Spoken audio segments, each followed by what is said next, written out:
क्या हालचाल आप सभी के। आज हम शुरू करने वाले हैं class 10th chapter number 1 from maths text book, जो कि है रियल नंबर्स। तो सबसे पहले इस चैप्टर को शुरू करने से पहले हम इसका इंट्रोडक्शन देखेंगे, और इस चैप्टर में आई गेस मे बी दो एक्सरसाइजेज हैं, उन दो एक्सरसाइजेज को भी हम कंटिन्यू करेंगे आगे की वीडियोस में। तो सबसे पहले चैप्टर शुरू करने से पहले कुछ टर्म्स है जो हम समझेंगे, तो चलो समझते हैं। तो सबसे पहले हम समझेंगे रियल नंबर्स होते हैं। तो देखो, रियल नंबर्स मेनली वो नंबर्स होते हैं जिनको हम नंबर लाइन पे शो कर सकते हैं। जैसे कि मान लो ये है एक नंबर लाइन रख लो आप।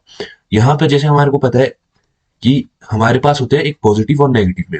अब negative, positive, positive, positive, negative, तो ऐसे नंबर जिनको हम नंबर लाइन पे शो कर सकते हैं उनको हम बोलते हैं रियल नंबर्स। और ये पॉजिटिव नेगेटिव नहीं होते, इनको फर्दर जानने के लिए हमें कुछ और टर्म्स जाननी पड़ेगी। अब उस टर्म में सबसे पहली टर्म हमारे पास आती है नेचुरल नंबर्स की।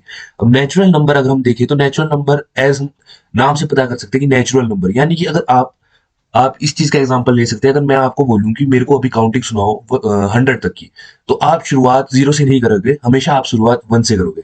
तो that's why they are called natural number, यानी कि जो नंबर्स 1 से शुरू होते हैं और इन्फिनिटी तक जाते हैं, यानी कि 1 2 3 4 5 6 फर्दर इन्फिनिटी, इनको बोला गया नेचुरल नंबर। अब होल नंबर भी नेचुरल नंबर की ही तरह होते हैं, लेकिन होल नंबर में सबसे बड़ा डिफरेंस क्या होता है कि होल नंबर 0 से शुरू होता है, यानी कि 0 1 2 3 4 एंड फर्दर टू इन्फिनिटी। ये थी एक छोटी सी डिटेल जो हम जान रहे हैं। इनके साथ साथ हम चलते हैं नेक्स्ट की ओर। अब नेक्स्ट में हमारे पास दिया गया है इंटीजर्स। ठीक है, तो इंटीजर्स क्या होते हैं? द नंबर विच आर, जो पॉजिटिव भी होते हैं और नेगेटिव भी। यानी कि जैसे मैंने स्टार्टिंग में आपको नंबर लाइन दिखाई थी, उस नंबर लाइन में मैंने क्या दिखाया था? 1 2 3 और नेगेटिव में, यानी कि 1 2 3 -1 -2 और -3। तो इनको हम इंटीजर्स बोलेंगे, यानी कि जो नंबर्स हमारे पास पॉजिटिव में है वो नंबर हमारे पास नेगेटिव में भी है। यानी कि जो नंबर्स पॉजिटिव भी हो और नेगेटिव भी हो उनको हम इंटीजर्स काउंट करते हैं। सेकंड आते हैं हमारे पास, जो नेक्स्ट आ रहे हैं वो है रेशनल नंबर्स। अब रेशनल नंबर्स क्या होते हैं? सबसे पहले रेशनल नंबर्स जो है वो नंबर्स होते हैं जिनको हम पी वाई क्यू की फॉर्म में देख सकते हैं। अब पी वाई क्यू की फॉर्म में इन द सेंस, यानी कि पी अपॉन क्यू, इस फॉर्म में जिसको हम लिखते हैं उसको बोला जाता है रैशनल नंबर्स। अब रैशनल नंबर्स को जब हम देखते हैं तो इसमें सबसे बड़ी चीज क्या होती है कि ये नंबर जो है टर्मिनल होने चाहिए, और दूसरा कि क्यू जो है कभी भी 0 के बराबर नहीं होना चाहिए। ठीक है, अगर क्यू 0 के बराबर होगा तो रैशनल नंबर कभी काउंट नहीं होगा। यानी कि अगर मान लो आपको एक एग्जांपल देते हैं, 2/0 है और 2/1 है, तो हम 2/1 को तो 2 लिख सकते हैं, लेकिन 2/0 जो है उसे हम नॉट डिफाइंड लिखेंगे, एंड डी नॉट डिफाइंड। या फिर इसको जो असली आंसर आता है वो आता है आपका इन्फिनिटी, इन्फिनाइट, इसको हम डिफाइन ही नहीं कर सकते हैं। ठीक है, अब सेकंड जो इसके बाद हमारे पास कंसेप्ट आता है वो आता है इरेशनल नंबर्स का। अब इरेशनल नंबर्स क्या होते हैं? देखो, इरेशनल नंबर्स भी रैशनल नंबर की तरह ही होते हैं, लेकिन ये नॉन टर्मिनल होते हैं। यानी कि अब आप सभी को पता होगा हमारे पास एक पाई होता है, उसकी वैल्यू हमारे पास होती है 22/7। ठीक है, इसे हम इरेशनल क्यों कहेंगे? अगर इसको तुम डिवाइड करके देखो तो हमारे पास क्या आंसर आता है? 3.145। मतलब ऐसे ऐसे आगे ऐसा आंसर आएगा जो कभी खत्म ही नहीं होगा, यानी कि हमारे पास रिमाइंडर में कभी 0 ही नहीं आएगा। इसलिए हम इसको बोलेंगे इरेशनल नंबर। साथ ही साथ अगर आप एक एक्सेप्शनल केस भी लेते हो तो उस एक्सेप्शनल केस में मान लो हम रख लेते हैं 2/3। अब इसको, अब देखो ये भी कभी खत्म नहीं होगा, इसका भी आंसर 6666 ही आएगा, लेकिन इसमें हमारे पास एक जो डिजिट है वो रिपीट हो रही है। यानी कि अगर इसको हम देखते हैं, इसको हम कैसे लिख सकते हैं? 0.6666, ये आगे ऐसे बढ़ता रहेगा। तो इसको नॉर्मली हम कैसे लिखते हैं? 0.6 टर्मिनल। ठीक है, और ये वही चीज हमारे पास यहाँ नहीं हो रही थी, हमारे पास कोई टर्मिनल वैल्यू ही नहीं आ रही थी, यानी कि कोई ऐसी वैल्यू नहीं आ रही थी जो रिपीट हो रही थी।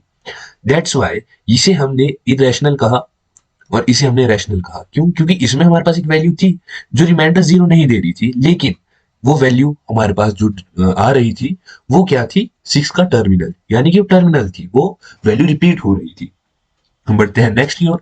तो नेक्स्ट में हमने एक छोटी सी चीज समझनी है इस चैप्टर को शुरू करने से पहले, जो कि इसमें यूज हो गए। अब सबसे पहले हमारे पास है फंडामेंटल थ्योरम अरिथमेटिक। ठीक है, तो इसमें हम सिंपली क्या करते हैं? देखो, हमारे प्राइम फैक्टराइजेशन आती है। अब इसमें हम नॉर्मली क्या करेंगे, जैसे आप ये देखो कि हमारे पास 108 है, 108 की हमने प्राइम फैक्टराइजेशन करनी है, तो इसको हम कैसे लिखेंगे? हमने एक ट्री बनाया। ठीक है 108। अब इसको हमने 2 से किया, 2 5 जा 10, 2 4 जा 8। इसको फर्दर 2 से किया, 2 2 जा 4, 14 आया, 2 7 जा, ठीक है। इसको 3 से करेंगे, 3 9 जा 27, 3 3 जा 9, 3 1 जा 3। तो हमारे पास जो भी इस इधर आया ना, जैसे 2 2 और 3 इनको हम लिखेंगे यहां इसके साथ, 2 इंटू 2 इंटू 3 इसको फर्दर हम कैसे लिख सकते हैं, 2 का स्क्वायर क्योंकि 2 बारी रिपीट हो रही है, इंटू 3 का स्क्वायर क्योंकि 3 बारी मल्टीप्लाई हो रही है, इसको स्क्वायर सॉरी 3 का क्यूब, 3 बारी मल्टीप्लाई हो रही है यानी कि उसके रेज टू द पावर 3 आएगी। सेम 48 के साथ आप लोग खुद करें। इसको हमने कुछ इस प्रकार से लिखना होता है, जो इसके हमारे पास प्राइम फैक्टराइजेशन करने के बाद जो भी नंबर आते हैं उनको कुछ इस प्रकार से हम दिखा सकते हैं। फंडामेंटल थ्योरम ये कहती है। सेकंड हमारे पास आता है एचसीएफ एंड एलसीएम। ठीक है, तो एचसीएफ और एलसीएम निकालना भी चैप्टर 1 में एक बहुत इजी काम है और हमने स्मॉल क्लासेस में भी ये चीज पढ़ी है।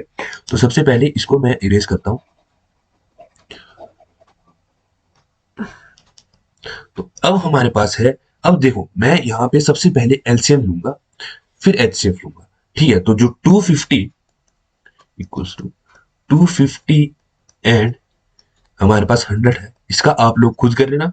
और 360 एंड 180 का मैं आपको यहाँ बता देता हूँ क्योंकि इंट्रोडक्शन वीडियो है। अगर क्वेश्चन वीडियो होती तो मैं ईच एंड एवरी क्वेश्चन आपको करवाता, लेकिन इंट्रोडक्शन वीडियो है तो साथ साथ अगर आप करेंगे तो आपको चैप्टर ढंग से समझ आएगा। अब हम चलते हैं, तो सबसे पहले हमने इसका प्राइम फैक्टराइजेशन करनी है। हमारे पास आता है 360 के प्राइम फैक्टराइजेशन जब हम करेंगे तो क्या आएगा, 2, ठीक है 2 1 जा 2 या 2 2 8 जा 16 0, 2 9 जा 18 2 0 0। ये फर्दर 2 से हो जाएगा 2 45 आ गया। ये 3 से हो जाएगा 3 3 1 जा 3 3 5 जा 15, फर्दर 3 से हो गया 3 5 जा 15 और 5 1 जा 5। तो हमारे पास 360 का हमारे पास आगे क्या आ रहा है, 360 का हमारे पास आ रहा है 2 into 2 into 2 into 3 into 3 into 5। ठीक है, ये आ गया। अब सेम चीज हम करेंगे 180 के लिए। वैसे तो 180 का हम यहां से देख सकते हैं, लेकिन अब आपको क्योंकि स्टार्टिंग की इंट्रोडक्शन है तो इसको हम 180 को आप सभी के सामने करेंगे। तो 180 को जब हम करेंगे 2 9 सा और 2 0 सा 245, 3 से होगा 15, 5 से सॉरी ये भी 3 से होगा 5 और 5 1 सा। ठीक है, तो हमारे पास 180 क्या आता है, हमारे पास 180 हमारे पास आ रहा है 2 इंटू 2 इंटू 3 इंटू 3 इंटू 5। ठीक है, अब सबसे पहले हम क्या करेंगे, इसका एलसीएम निकालेंगे। ठीक है, तो एलसीएम निकालने के लिए सबसे पहले हम इन सभी में देखेंगे कॉमन क्या आ रहा है। ठीक है, एलसीएम एचसीएफ एचसीएफ का एक बहुत इजी मेथड तुमसे बता रहा हूँ। ठीक है, एक बार ये मेथड देख लिया तो तुम सब कहोगे है मजा आ गया। तो सबसे पहले हम 360 और इसमें देखें कॉमन क्या आ रहा है, 2 कॉमन है, इसमें 2 कॉमन है। ठीक है, तो अब इन दोनों 2 कॉमन है यानी 2 को हम ऐसे लिख देंगे। इसमें सिंगल बारी है इसको भी हम लिखेंगे। ठीक है, अब यहाँ पर क्या दिख रहे हैं, 3 कॉमन है, 3 कॉमन है, 5 कॉमन है। ठीक है, इसमें क्या किया हमने, इंटू 3 इंटू 3 इंटू 5। ठीक है, अब ये हमने निकाला एलसीएम। ठीक है, ये था हमारे पास एलसीएम। अब इसको हमने क्या किया, इसको मल्टीप्लाई करके हमारे पास कोई आंसर आना चाहिए। अब जब इसको मल्टीप्लाई करेंगे तो आंसर तुम लोग खुद लिख लेना। ठीक है, एचसीएफ, अब देखो एचसीएफ होता है highest common multiple, highest common factor, sorry multiple नहीं फैक्टर। ठीक है, तो एचसीएफ में हमने क्या करना होता है कि जो कॉमन है, जैसे 360 और 180 में जो कॉमन था सिर्फ वो लिखना है। इसमें हमने क्या एलसीएम में क्या किया, जो कॉमन है उसे एक बार ही लिखा और जो कॉमन नहीं है उसे भी लिखा। ठीक है, तो हमने क्या किया, एचसीएफ में ये हमारे पास सबसे पहले 2 कॉमन आ रहा था, फिर इसमें भी 2 कॉमन आ रहा था, ये 2 नहीं था इसको हम नहीं लिखेंगे। इसमें 3 कॉमन आया, इसमें भी 3 आया और 5। ठीक है, ये हमारे पास सिंपल तौर पे आंसर आ गए। हम इनको मल्टीप्लाई करके जो भी आंसर आता है वो कमेंट बॉक्स में लिख दो। अब एलसीएम का एक और जो शॉर्टेस्ट तरीका होता है वो बता रहा हूं, उसके बाद हमारी ये वीडियो एंड हो जाएगी। एलसीएम की एक शॉर्ट तरीका ये होता है कि हम ये जो दो वैल्यूज है इनको एक साथ लिखेंगे, यानी कि 360 180 इसको एक साथ लिखेंगे और एक साथ ही सॉल्व करेंगे। यानी कि 2 से करेंगे तो 2 180, ठीक है, इधर 90 आ जाएगा आपका। सेम आगे 2 से करेंगे, दोनों को एक साथ करेंगे ना, तो हमारे पास डायरेक्ट यही यही जो चीज हमने लिखी है यही चीज डायरेक्ट में हमारे पास आ जाएगी। इसको यहाँ पर 90 आ जाएगा, यहाँ पर 45। ठीक है, अब यहाँ पर 2, लेकिन यहाँ पर एक चीज देखेंगे 45 तो हमारा कट ही नहीं रहा है, तो जो चीज हमारी नहीं कट रही होती है उसको एज इट इज हम नीचे लिख देंगे। अब 2 45 और इसको 45 को हम एज इट इज नीचे रख देंगे। ठीक है, अब हमारे पास दोनों टर्म्स सेम आ गई। अब सेम आ गई तो हम क्या लिखेंगे, 3 15 15 3 5 जा और 5 1। ठीक है, अब ये है हमारे पास, ये जो हमारे पास पूरा फैक्टर आया है, इस फैक्टर को हम लिखेंगे। मैं इसको हाइलाइटर से हाईलाइट करता हूँ। ये जो हमारे पास पूरा फैक्टर आए हैं ना, ये सारे, इन सबको हम लिखेंगे। तो हमारे पास जो ये है 360 और 180 का जो एलसीएम है, और जो हमने अभी शॉर्टेस्ट मेथड से एलसीएम किया, तो सेम आएगा। अगर आपको विश्वास नहीं है तो खुद चेक कर ले।